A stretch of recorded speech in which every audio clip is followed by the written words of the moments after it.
everyone, and thank you very much for coming back and joining me. So today's Friday, so of course it is Retro Fridays. I absolutely enjoy doing this series on my channel, so thank you so much to everybody for supporting this. I really do appreciate everybody who comes along and watches.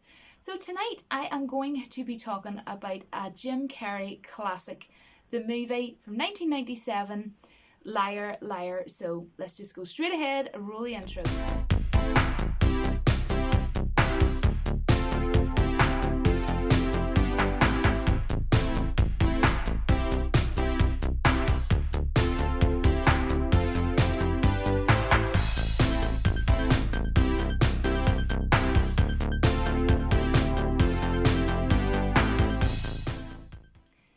So this movie, of course, is comedy gold. I absolutely love Jim Carrey. He is my favourite, all-time favourite comedy actor, in the world.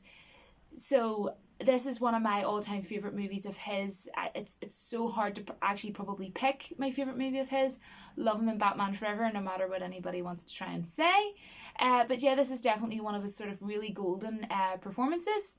And this movie was produced by Brian Grazer, who also actually, interestingly done, in case anybody didn't know, you know the movie Da Vinci Code with Tom Hanks? And I went to see that film in the cinema, and I remember I went to see it on my own, and it was really a fantastic movie. I found it extremely interesting. I loved it.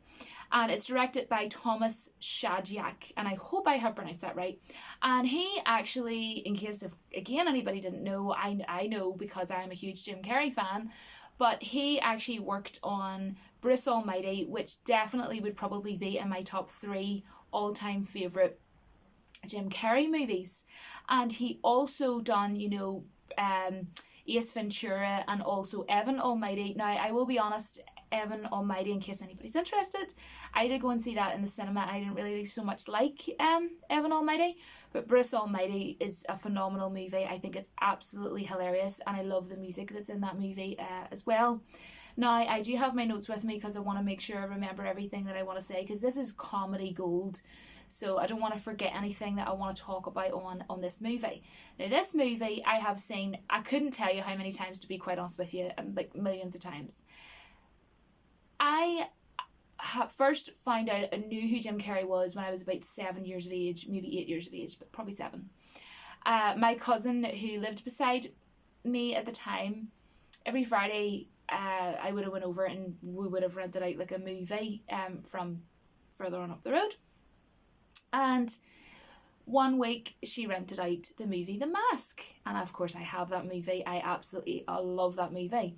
And she really had, she really fancied Jim Carrey, my cousin, and she always talked about it, like, oh, he's so this and he's so that. And I was like 7, and I watched the movie The Mask, and I thought it was so fun, and I was really highly entertained as a young child.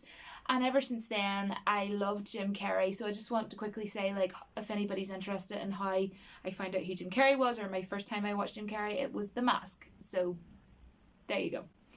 But Fletcher, he plays a guy called Fletcher, a character, whoever you want to put it, called Fletcher. And as you all know the story, if you haven't seen this movie, what are you doing with your life? Please watch it, because it's, not gonna lie, it's kind of embarrassing that you haven't seen it. I'm just kidding, but yeah, you seriously need to go and see the movie. Rent it or something, or like borrow it. I'm sure someone has the movie Liar Liar. It's amazing. So he plays this guy called Fletcher, who is a big time lawyer in a big company, right? He works for a big company. And he, for his job, pretty much has to lie. His job involves he has to lie and be dishonest, of course, because he wants to win cases so that he can earn a crap ton of money. And his son, called Max in the movie, and his ex-wife Audrey, they obviously split up because he wasn't really being there for his son as much as he could have. And this movie very much reminds me of the storyline of kind of between the two of Jingle All the Way with Arnie, because his relationship with his son is that he's always coming home late from work, he's always forgetting to go and go to his kids' karate lessons and whatever, what have you, and it's the same with this. And at the start of the movie you can see he was supposed to be there, he forgot, and he just keeps cancelling, or he can't make it or whatever. So I find that interesting. Obviously this movie was brought out after Arnie's movie Jingle All the Way. I did that for one of my Retro Fridays over Christmas. What a classic.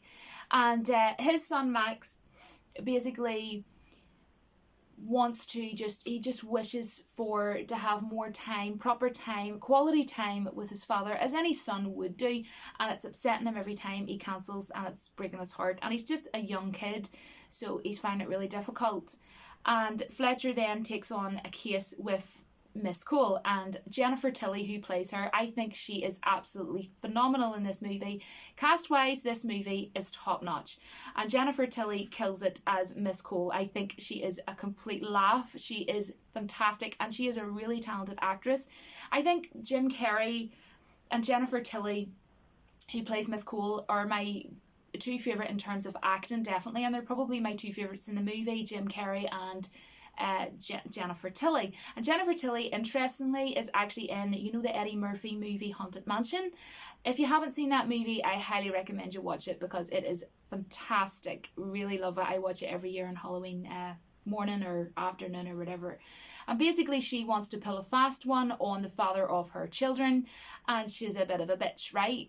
And she's been having, going out with 7 other fellas, when they were together or whatever. And she's wanting to just take him for everything that she can, which is just awful. But he wants to take on the case. So basically, he tries, he gets into bed with his boss, and it's so hilarious because, he's trying to get in with her, to get this case on board and everything. And she's like, we want to be partners or whatever, right? And then he doesn't even like her. That's the thing about it. He doesn't even like the girl, but he sleeps with his boss anyway. And before, when they were getting a bit frisky, he phones his ex-wife Audrey, and he's supposed to be at his kid's birthday party. And it's absolutely awful because you're watching it going like, wow, he really is an ass. Like, this guy Fletcher is an ass. And he's saying, oh, I can't come to my kid's party. And you're just going, wow, what an a-hole. You are not even going to make it to your kid's party. Wow. Like, what's more important here?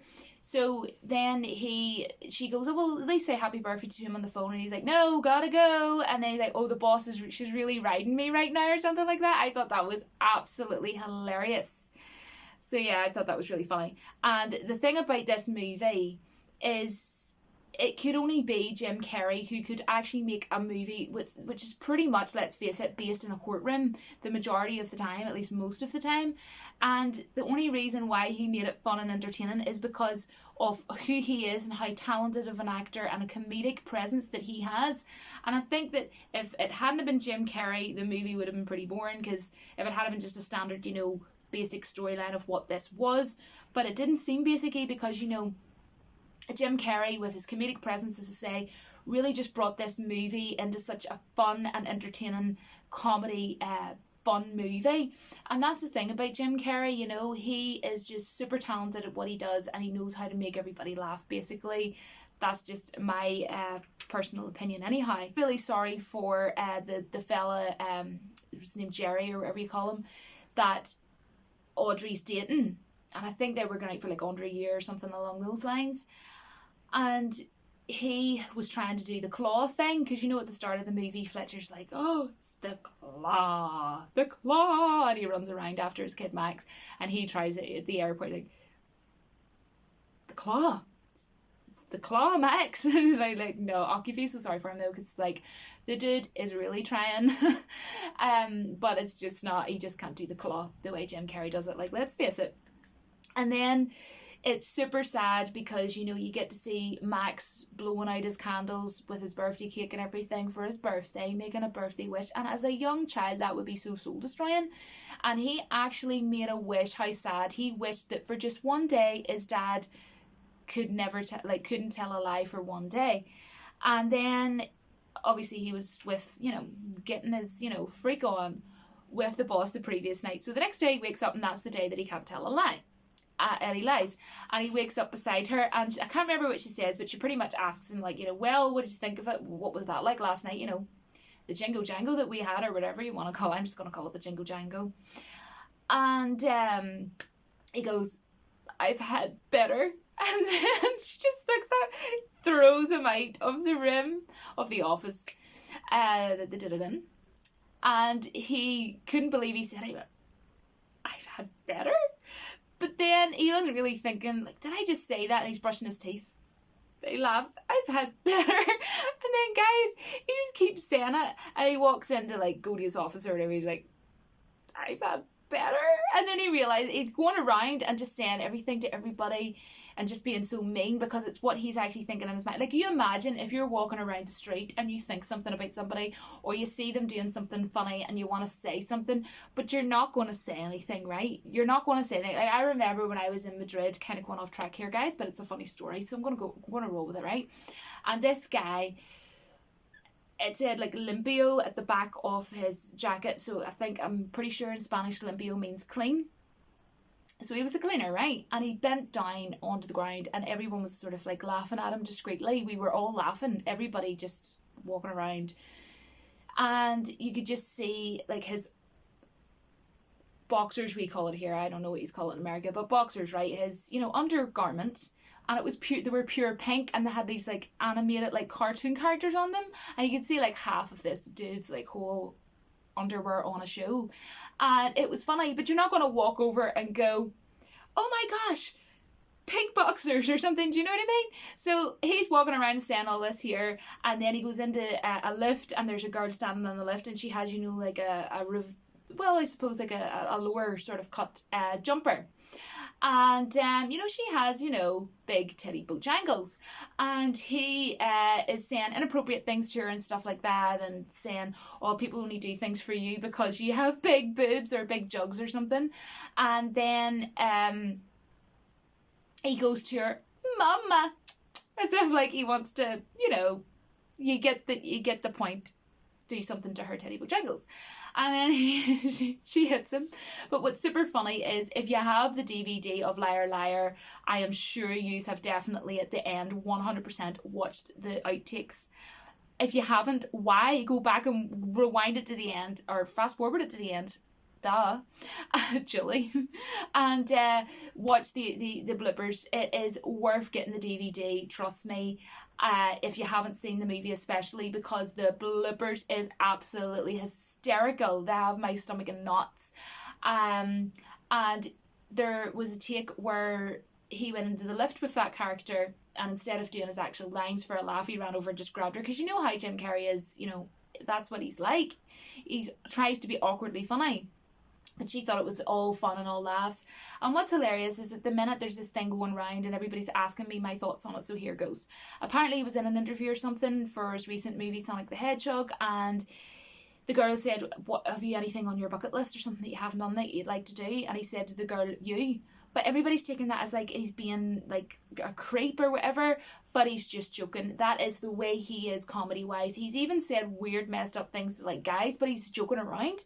And because I've been a fan of Jim Carrey and I've known who he was since I was like 7 years of age, I get his humour and I know that he's only joking around and he didn't mean it in that sort of a sense. But anyway, moving on. So it's really funny, honestly, the bloopers. I don't know if you can get them on YouTube or whatever, but I find them super funny. And actually, before I move on, because I realised that I had forgot to put this down in my notes, and I just remembered off the top of my head, you know the girl that's in Mrs. Doubtfire, right? I am pretty sure her name is Anne Haney. This is how bad I am at YouTube, guys. I'm sorry, correct me if I'm wrong down below, but I'm pretty sure, I'm like 98% sure, right, that her name's Anne Haney. And anyway, she's in this movie as like Jim Carrey's sort of like assistant and stuff in his office, and I think she's fantastic in this movie. And what was so funny at the end was when he went into like jail for a short time because he got arrested because he went completely full-blown nuts in the courtroom. When the case, she ended up getting everything, like a total bitch, your woman Miss Cole, the case that he was working on. And basically she went in to pay his bail money or whatever in America. I'm not sure how it works, but anyways, she went in and said, "Oh, have you been sexually abused yet? Because if not, I can go round the block." Like, so I always laugh at that. That's absolutely hilarious. I think she's super cool in the movie. Those two together is pretty funny. She's not in it as long as most of the characters, but I still think that it was pretty cool that she was in it, because Mrs. Doubtfire is definitely one of my all-time favourite comedies. It's probably my first or second favourite comedy movie. Definitely up there with Role Models, definitely. It's hard to say between the two, but they're my two favourites at the moment anyways. That could easily change. But so then obviously he tries to delay the court case, and then he goes to his office, and then he picks up his pen, guys. And I had a pen and I don't know where it went anyways, guys. I don't need the pen to explain it, but just know the scene. It's probably one of his most iconic scenes in most movies. It's definitely a very popular scene of his, where you all know the scene that I'm talking about, and you know what I'm about to say. He picks up a pen, and it's a blue pen, and he tries to say that it's red because he's trying to test out like what is going on here. Like, he is questioning it, and he's more freaked out by it than he is questioning about it. You know, kind of same as Groundhog Day that I spoke on last week. You know, it's more freaking your mind out than actually trying to be like, okay, what has done this? Who done this? Why? But he does know he needs to kind of like question, why am I not able to lie like everybody can every day of the week?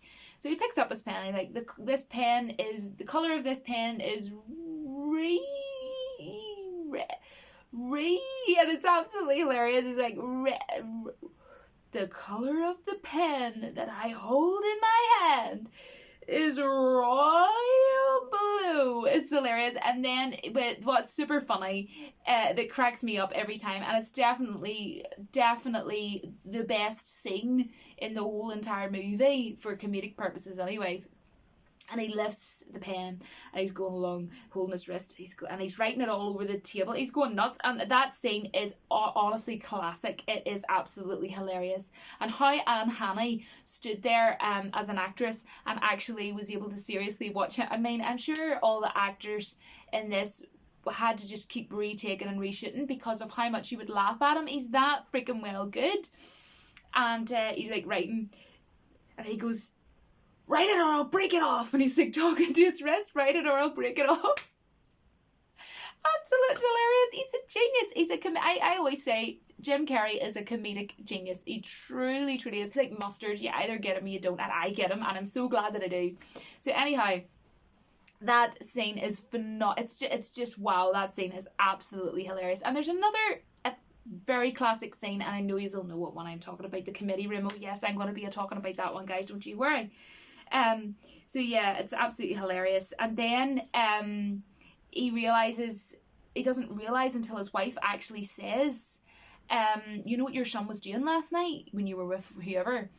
Not that it's any of my business, but he was wishing that for just one day that you couldn't tell a lie. And then he realises, oh. So he goes to his school, makes up like another fake birthday for him, and gets this cake and candles and the whole shebang. And he's like, make the wish. And he's like, oh, but I didn't mean it. Last night I did mean it. He's like, okay, go light the candles again and do it this time and mean it. So the poor kid's like, no, like, you know.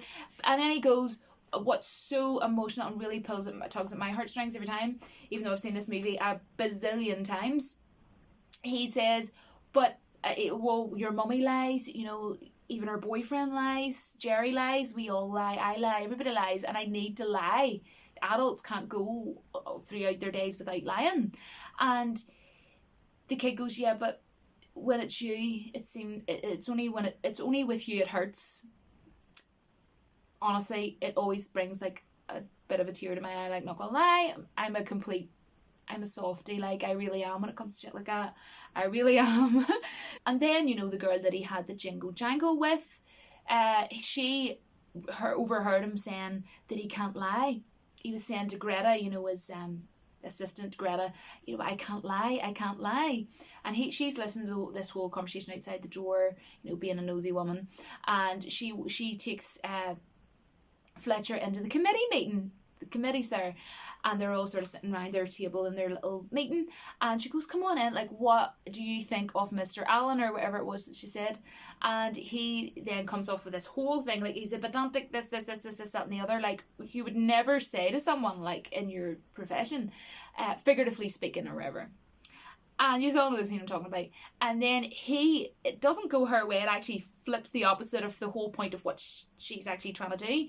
And it falls flat on her. And it's absolutely hilarious, the look on her face, because she was really angry because she wanted it to go a different way for like him to maybe be sacked or something like that. And he couldn't stop laughing. He thought, he's a bit of a clown and he was being really funny and it was hilarious. And he found it really, really funny. So he went, oh, that's the funniest thing I've ever heard. Do Simmons. And he goes over and, says what he thinks of him. But then he goes a step further than that because he's loving the fact that everybody's thinking, he's like the funniest guy in the room sort of thing. So then, because he's always trying to be funny, his character, Fletcher. So then he goes around the whole entire room, takes it that far and starts saying everything about everybody. And then when he gets to the end, he uses, her as boss as the last thing. He just points at her and goes, slut!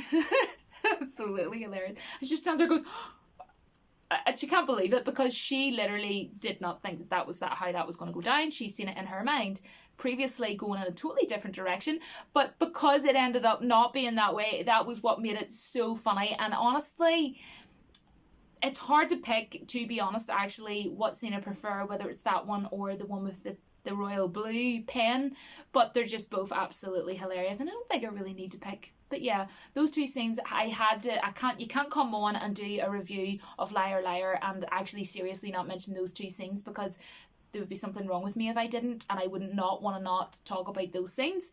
So let me know if you can pick between those two, like what your favourite one would be. I love both of them. And even though I've seen this movie so many times, I still laugh super, super hard. Like, seriously, totally loses it. You really see him completely losing it in the courtroom. He says to the judge, can I take a bathroom break? And he goes into the toilet and he's sort of really questioning, like, how I need to get out of this because it's just for today, I can't lie, so I need to get out of this today and come back tomorrow. And he wants to hold it off till then. And then he just realises, I'm going to have to do something dramatic here. And he literally beats himself out. Like, what? Beats himself up? Like, that's complete desperation. And he is beating himself up. And this dude in the toilet just goes, what are you doing? He's like, I'm kicking my ass. Do you mind? That's how he does it. It's how he's just, it's like so sociopathic and psychotic, but it's absolutely hilarious. And then he walks into the courtroom like a complete and utter mess. And then the judge is like, well, can you carry on? Yes. So he's like, oh, you're so brave. I admire your courage or whatever. So then, for goodness sake, he has to blink and well continue because he couldn't turn around and go, no, I want this. Can we just do this tomorrow? But if he had been able to say that, obviously, that would have been perfect. But that was hilarious. And then he realises that Miss Cole, when they continue on, that she wants to actually take him for literally every dime that he has. And then he turns around and says to her, but I thought he was you told me that he was a good father. And she went, so, and what another bitch. Like, but you know what, I love her voice, like the way she speaks, like, so. It's just how she speaks. I think her voice is super cool. And when you really were just like, oh, you'd love to just slap her in the face, was when the dad was just standing there just completely distraught and super upset, was trying to say goodbye to his kids or even go over and give them a hug. And she just grabbed them. Like, she didn't even give two craps about them and just went, I can't remember exactly what she said, guys, but something like, oh, give me them, they're mine, or something like that, they belong to me, or whatever. And it was, you're just like, what a horrible freaking wicked witch from the west. And he's just standing there, and you really see Fletcher's character just standing there thinking, I'm a father too, and I wouldn't want to lose my son.